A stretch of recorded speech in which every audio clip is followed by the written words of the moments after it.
Who Dat Nation looks like we finally found our quarterback of the future, namely Tyler Shough. But in 2025, we tried to protect him with one of the most chaotic offensive lines in the entire NFL. As of week 17, the Saints had 28 different line combinations. By week 18, it was 29. So, in this episode of Saints Film Room, we're breaking down that problematic 2025 offensive line, the scary look that the 2026 offensive line has right now, in the one free agent move that I think they have to make that's going to give the Saints a giant step towards building a top offensive line for Tyler Shough. I'm Tim. Let's talk Saints. So, building around Tyler Shough and starting in the trenches, before we talk about what's coming up, I think we've got to be real honest about what we put in front of him and Spencer Rattler, for that matter, in 2025. Besides talent, the two most important traits, and these are second and third, talent is number one, don't get me wrong. But next two traits you really have to worry about is offensive line chemistry and continuity. Kind of they go hand in hand. So you've got to have five guys who really know each other, really trust each other, and can react and communicate a lot of times even without thinking and even non-verbally, as Kellen Moore talks about. So that's gonna how you're gonna pass off stunts. That's how you pick up blitzes. That's how you create movement in the run game, especially with a lot of these zone looks we like to run. Yeah, Saints in 2025 didn't have very much of that at all. Like we mentioned earlier, week 17, next gen stat had the Saints tied with the Browns, second overall in the NFL with most unique offensive lineup combinations, 28 different ones. The Chargers were the only team at that time with more 29. And in week 18, when Richards had to come in to replace an injured Banks, we hit 29. So this one of the top teams in the NFL as far as constantly having to shuffle that offensive line. There's your snap counts for all five offensive line positions. The most snaps at any one position was Banks at 1,055. Nobody else got to 1,000. Radence led at left guard, Fortner at center, Ruiz at right guard, Fuaga at right tackle, and Richards is really, in Simpkins to a certain degree, really the only two backups that got a ton of meaningful snaps. And this is what a constant reshuffle looks like by the numbers. You've got guys bouncing between spots, backups getting real snaps at multiple positions in some places, and your starting five never actually stays together long enough to be called a starting five, much less to really gel. So the effect of that, look, communication's going to suffer. Double teams, are can be problematic. Sometimes even when you get them, they don't fit the same way between two, three, four, five different players executing it. Timing of the run game, especially in some of these zone looks, can get not can in our case would get drastically off. That timing almost didn't exist in leading to chaos and problems. And look, when the defense, when they know you're throwing the ball outside of a blitz, if they just want to stunt, twist, or run any other game they can think of, that's going to get exposed the more times you have to shuffle that line. You can't perfectly measure chemistry, I don't think, or continuity. I don't think there's a real metric number somewhere, at least none that I'm aware of, that says, hey, here's where it ranks. Here is the problem. But I think you can look at the overall play from game to game from the offensive line, especially in the running game, and then start looking at some of the individual grades, film grades from PFF as a baseline. You can actually see that I think it tells part of the story that yeah, there were some issues with chemistry and continuity.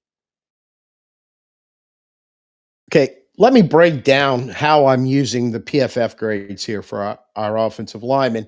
And it's just a simple look at it. This comes into I was actually watching a PFF podcast, and one of their guys was talking about the number 60.0 as a grade. And he said the easiest way in or the way he was explaining it, and it's a simple, easy way, is think about it wins and losses. 60.0 is a tie. Anything above that's a win, anything below that is a loss. Kind of looking at it as when they're grading you out on film, if you're above that 60, you're pretty much winning more than you're losing. It's a push if you're going to hit that 60 grade exactly. And then below that, you're probably losing more than you're winning. I think that's a very, without any other advanced metrics or going deeper into film grades or anything else, I think it's just a really good, easy way to look at it because when you look at the PFF grade numbers and think of it that way, you're like, oh, yeah, yeah, I can see that analogy just from the 30,000-foot view of looking at our offensive line over 17 games going, it kind of fits. So when I looked at the 2025 offensive line, I really focus just on two things for each player. I wanted to see what their individual pass blocking grade and their individual run blocking grades were. And using that 60 as a tie, anything above is a win, anything below is a loss baseline. And above 60, you're winning more than you're losing. Below 60, you're losing more than you're winning. And no Saints player graded out exactly at 60 in either one of the categories.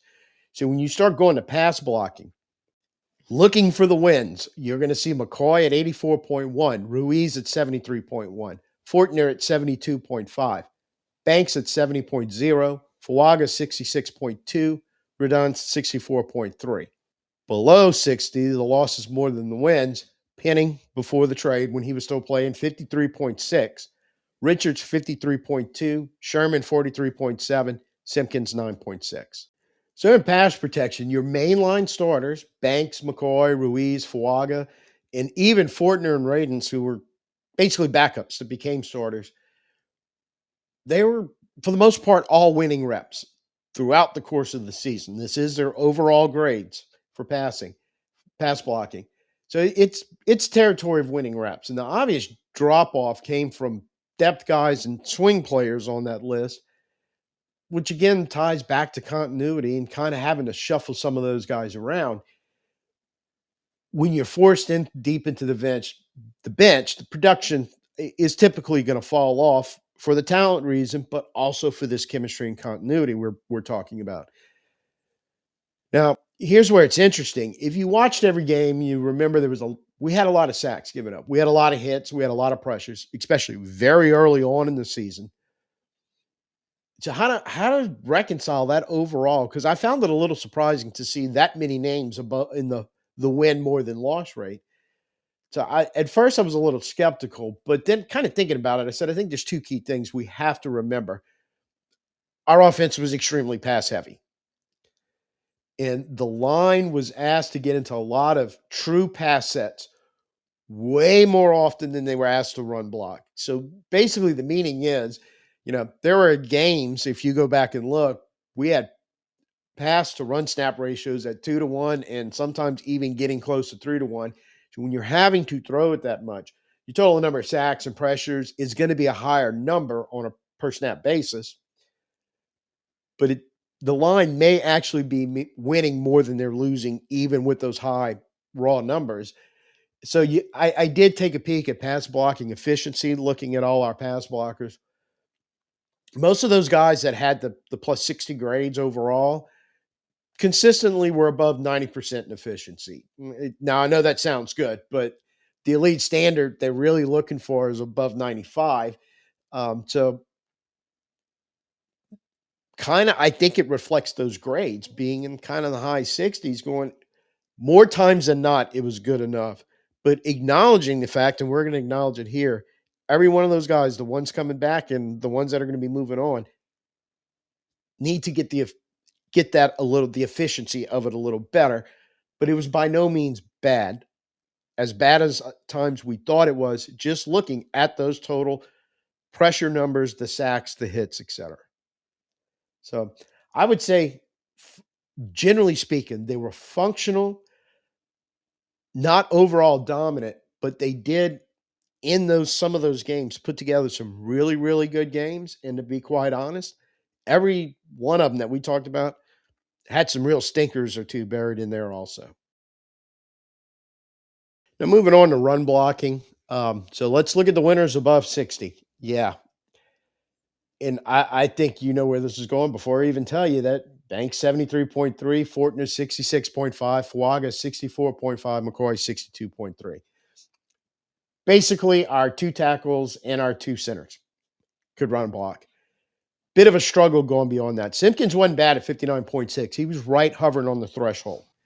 But Penning, 49.6, Radens, 49.1, Ruiz, 44.7, Richards 43.9, Sherman 42.7. That's kind of problematic when you start seeing numbers like that because it lines up with what we saw all year, a real struggle to run the ball. At times, flat taken away where we couldn't even do it. And I mean, Saints were a bad running team in 2025. There's no doubt about it. So, like we're saying, outside the two tackles and the two centers, you were not, no matter what Shough or anybody else on the offense did or Rattler did when he was in there, it's really hard to win if you can't run block and get the running game going. So, what you've got in this offensive line is pass protection that's definitely above average on a per snap basis, but it's still not at the elite level you need it at and you want to get it to, and we will have to get it there. Run blocking, look, it's just below the line of what you can survive with in the NFL over 17 games, and it has to get better. And the constant turnover in personnel, that that continuity, that I mean, I think it kills chemistry because I think you got a lot of guys in this mix. And I've always said this when we were doing film reviews, you go back and look, sometimes they're hanging in there and they're okay. And sometimes they would have spectacular fails. And I'm speaking specifically in the run blocking here, but it did show up in pass blocking. But sometimes you'd see really good plays by them. And it was just always this grab bag mix. And never really thought at the time that it could be a lot of problems that would have been fixable if we'd have been healthy enough and good enough, quite frankly, with talent to have five guys out there all hovering around that 1,000 snap mark like Banks was and working together, what it could have turned into. So I really started this video thinking I was going to horribly bang on this offensive line, and they deserve some of it. There's no doubt about it. And I think there's some talent issues in there that we're going to have to develop in the future. But overall, I think, especially with some of the young backups, there may be enough there that if the coaching staff does their job in developing young players and making them better, you still have some workable pieces there. But like I said, continuity and better health and better chemistry, my intuition is that would have produced better numbers had it worked out more in our favor. And in fact, not only did it not work out in our favors, we were one of the top teams in the NFL that proves it was definitely the opposite of in our favor. But again, I can't come up with an exact metric. I just have my intuition that had you been able to get that unique 29 number down to, let's just say, 10 over the course of 17 games, you'd have seen a better offense. You'd have seen a better running game. And it definitely would have got that passing efficiency up, better play, better protection when we did throw the ball. So let's look at the 2026 offensive line as it stands right now. I mean, who's actually here? It's not the greatest looking offensive line as far as the left guard position because you're good at Banks, you're good McCoy, Ruiz you can handle. You have Fawaga. Richards actually gives you a serviceable, at least right now, backup at both tackles. But then you start looking at Sherman and Simpkins, less than 200 snaps. They're your primary backups behind Richards. Saldivary's under contract in 2025. Spent the whole season on IR. Truss was mostly only special teams, 30 snaps on field goal block. Kilty and Wesley practice squad guys. Fortner and Radence are free agents. And then Clapp and Young are free agents, but you didn't have them play a snap at all last year anyway because they were both on IR. So here's the simple version, really. Good news, you're fairly good at tackle. Banks and Fawaga are legit building blocks. Building blocks. Need to keep them both developing, and then you can probably start, if you do, you're feeling good at saying, okay, these are the bookends for Tyler Shough. Bad news, the interior offensive line is a problem, and especially that left guard. Now, at center, Eric McCoy is still a very good football player, but 2 years in a row, he hasn't played more than 7 games. So 14 in total in 2 years is becoming a real concern and could be real problematic. Fortner would have been a great fill-in. He was a great fill-in. Problem is, he was a great fill-in.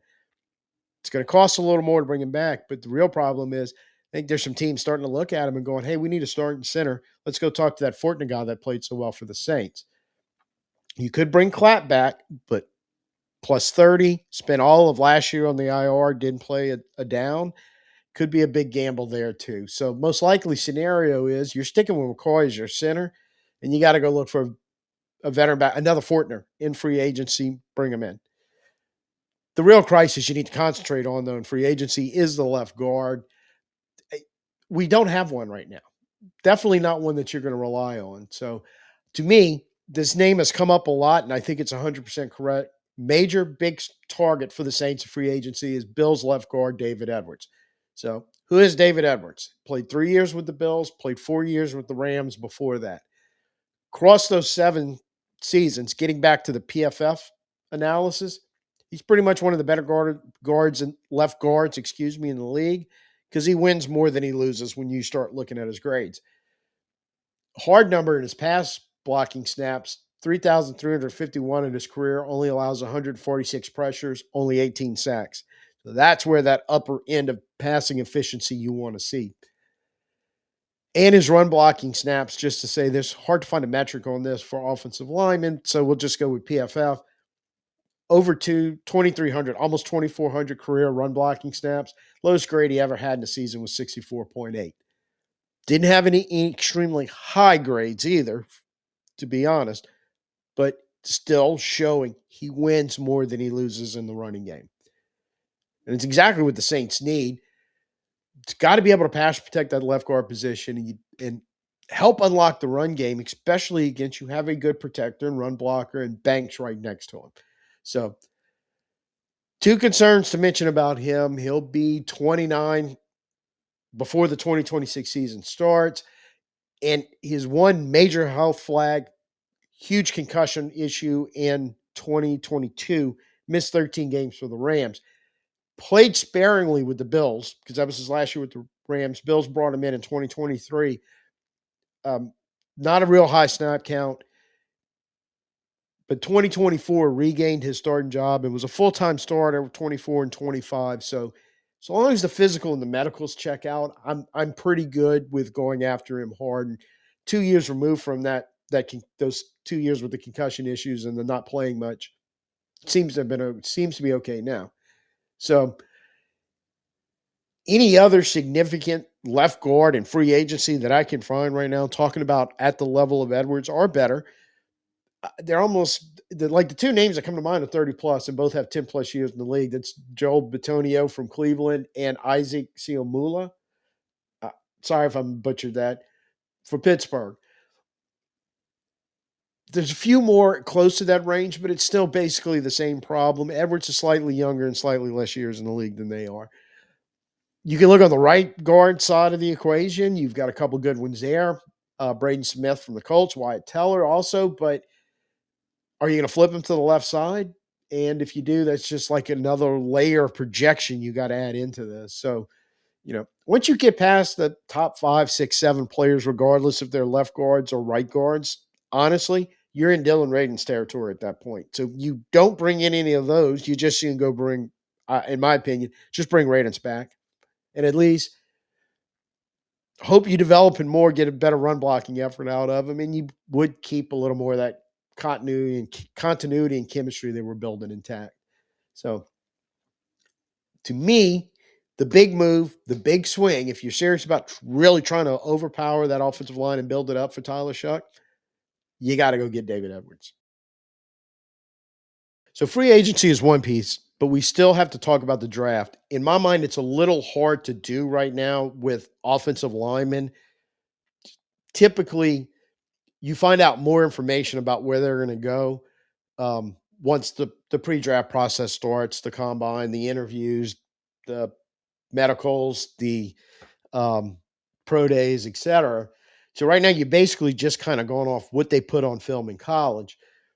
The four names, the top two left guards and the top two centers that I've seen the most, the names I see the most, but again, until the measurements and all that other stuff come in, I think it's a little difficult to really rely on a ranking. So I'm kind of guessing what everybody's thinking. But if you have to go into the draft looking for a starter, there's two that kind of pop up in everybody's top 100, not everybody's, most people's top 100 prospects in the draft that are two left guards. One, I'm going to try to pronounce his last name and not screw it up either. One is Penn State left guard Vega Ioane, and the other is Oregon's left guard Emmanuel Pregnon. Think if you're going to miss completely whiff on free agency and you're looking at these guys, but it looks like Ioane, that may be like some type of first round pick. It's mid to late first, and not a guy you're going to take at 8. So that would be a trade down thing if we were forced to go that route. Pregnon, I think most people possible late first or early second, which floating around our number 40 pick. I don't know if you want to go rookie left guard if you can avoid it, but you might not be able to avoid it. And right now, this the two top names. But again, once the pre-draft process gets in earnest, there could be a serious reshuffle along the offensive line, and a lot of times that does happen. So we'll go ahead and talk about centers anyway, because you may put yourself in the same position talking about we need a legitimate starting center to back up McCoy. Two names I keep seeing, and these are kind of like day two um, picks, more or less, in that area. Um, center Connor Lew from Auburn and center Jake Slaughter from Florida. So right now, I'm not going to talk a whole lot about him because, quite frankly, I just don't know enough about him other than to know that's the top two positions of need we have on the offensive line. So, or the top four, two at each position.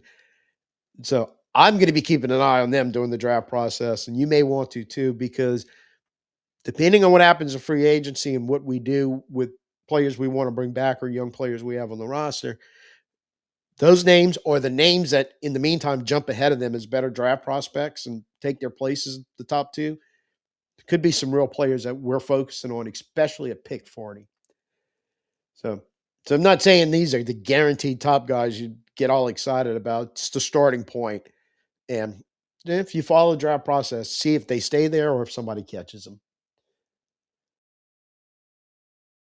And after I got into this, and to be honest with you, I wasn't starting here necessarily for the Let's Build Around Tyler Shough series of videos, but when I saw that 28 different combination over 16 games in the last game of the season, we added a 29th going, yeah, I think that's a conversation to have. And the more I started looking at the offensive line, I used the word scary early in the video because, again, some top end guys at some key spots, but no left guard and shakiness on the depth is scary to me. So trying to zoom out and look at this, from a really the 30,000 view um, of the whole offensive line. And I can't get away from you need left guard. And it's got to be able to pass protect at a winning level, and he's got to be able to provide something in the running game. He's got to be the complement to Fuaga, the rookie, now second-year guy that's going to be playing next to him. And a veteran would really, really help, I think, also stabilize that a little bit as you're developing Banks to get better. And I think I said Fuaga just now, meant Banks. So it's got to be David Edwards in my mind. Now, maybe there's somebody else out there I'm missing. If there is, drop them down in the comments. I'd be more than happy to go look him up. But I think Edwards overall fits a lot of the needs that we have without gambling too much. When you're looking at Banks, Edwards, McCoy, Ruiz, and Fuaga, you're solid. And I think you're probably better off than the offensive line we were playing with over the last few weeks of the season just by upgrading that left guard. The other thing is, at least Ruiz was not a problem in pass protection this year, and that has to continue, but he's got to get better in the running game because, in order, finding the left guard is the key. But backing up McCoy and looking for the potential replacement of Ruiz if he doesn't learn how to run block, that's going to be a real coin flip. And that could come into the draft where some of the top right guards in the draft, and there's a handful of those, maybe the guy we take somewhere in day two to stick behind Ruiz. Just saying. But any combination of that, starting with solidifying that left guard and then depth and making the other interior pieces better, you're going to end up with, if you can do that, two young tackles with upside, proven veteran interior, as long as McCoy stays healthy with Edwards and McCoy, And at that point, Ruiz is really your only weak link. So that's a clear plan heading into the draft going, what do we need to address? Is it backup center? Is it a guard to back up either one of these two guys? Is it a guard to eventually replace Ruiz at some point? So I think this is the step that has to be done and taken care of. And like I mentioned earlier, their press conference yesterday, it seems to be the Saints are fully acknowledging they're looking hard at that guard center guard spot in the middle of their line. But got to stabilize it for Shough. Got to give him protection and stabilize it for those running backs because I think we have a good mix of running backs already on the team, and I'm pretty sure we're going to be adding some more. We'll talk about that in a little later video about building Tyler Shough. Geez, you got to get those guys some space to operate and not keep relying on them to gain every yard you get in the running game. So if you enjoyed this breakdown and you're ready to build around Tyler Shough, do me a favor, hit the like button. Make sure you subscribed and turn on notifications so you don't miss the next film room in this series, which we're going to start talking about offensive playmakers, probably starting with the wide receivers and maybe the tight ends in the same video. So this will be a little series on the offense. And then after we're done with this, we're going to flip around and start talking about the defense, all the way leading up to basically free agency in the season opening in the off season opening in the middle of March of 2026. So drop a comment below and tell me which plan to fix Saints offensive line in 2026. Tell me what you think. So till I see you next time, I'm Tim. Peace out and who dat.